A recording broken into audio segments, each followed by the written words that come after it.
സഹോദരരെ, അപ്പോസ്തല പ്രവർത്തനങ്ങൾ 5-ാം അധ്യായം 27 മുതൽ 33 വരെയുള്ള തിരുവചനങ്ങൾ. അവർ അവരെ കൊണ്ടുവന്ന് സംഘത്തിന്റെ മുമ്പിൽ നിർത്തി. പ്രധാന പുരോഹിതൻ അവരോട് പറഞ്ഞു, ഈ നാമത്തിൽ പഠിപ്പിക്കരുതെന്ന് ഞങ്ങൾ കർശനമായി കൽപ്പിച്ചിരുന്നല്ലോ. എന്നിട്ടും നിങ്ങൾ നിങ്ങളുടെ പ്രബോധനം കൊണ്ട് ജെറുസലേം നിറച്ചിരിക്കുന്നു. ഈ മനുഷ്യന്റെ രക്തം ഞങ്ങളുടെ മേൽ ആരോപിക്കാൻ നിങ്ങൾ ഉദ്യമിക്കുകയും ചെയ്യുന്നു. പത്രോസും അപ്പോസ്തലന്മാരും പ്രതിവചിച്ചു, മനുഷ്യരെക്കാൾ ദൈവത്തെയാണ് അനുസരിക്കേണ്ടത്.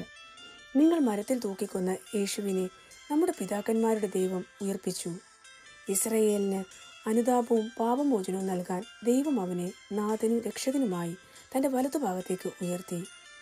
ഈ സംഭവങ്ങൾക്ക് ഞങ്ങൾ സാക്ഷികളാണ്. തന്നെ അനുസരിക്കുന്നവർക്ക് ദൈവം പ്രദാനം ചെയ്യുന്ന പരിശുദ്ധാത്മാവ് ഇതിന് സാക്ഷിയാണ്. ഇത് കേട്ടപ്പോൾ അവർ ക്ഷുഭിതരാവുകയും അപ്പോസ്തലന്മാരെ വധിക്കാൻ ആഗ്രഹിക്കുകയും ചെയ്തു. നമ്മുടെ ദൈവമായ കർത്താവിന് സ്തുതി. സഹോദരരെ, വിശുദ്ധ യോനാ എഴുതിയ സുവിശേഷം 3-ാം അധ്യായം 31 മുതൽ 36 വരെയുള്ള തിരുവചനങ്ങൾ. ഉന്നതത്തിൽ നിന്ന് വരുന്നവൻ എല്ലാവർക്കും ഉപരിയാണ്. ഭൂമിയിൽ നിന്നുള്ളവൻ ഭൂമിയുടേതാണ്. അവൻ ഭൗമിക കാര്യങ്ങൾ സംസാരിക്കുകയും ചെയ്യുന്നു. സ്വർഗത്തിൽ നിന്ന് വരുന്നവൻ എല്ലാവർക്കും ഉപരിയാണ്. അവൻ കാണുകയും കേൾക്കുകയും ചെയ്യുന്നതിനെപ്പറ്റി സാക്ഷ്യപ്പെടുത്തുന്നു. എങ്കിലും അവൻ്റെ സാക്ഷ്യം ആരും സ്വീകരിക്കുന്നില്ല. അവൻ്റെ സാക്ഷ്യം സ്വീകരിക്കുന്നവൻ ദൈവം സത്യവാനാണ് എന്നതിന് മുദ്ര വയ്ക്കുന്നു.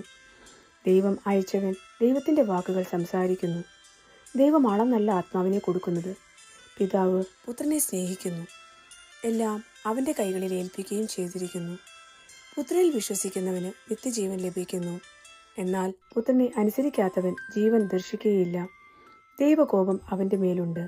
നമ്മുടെ ദൈവമായ കർത്താവിന് സ്തുതി.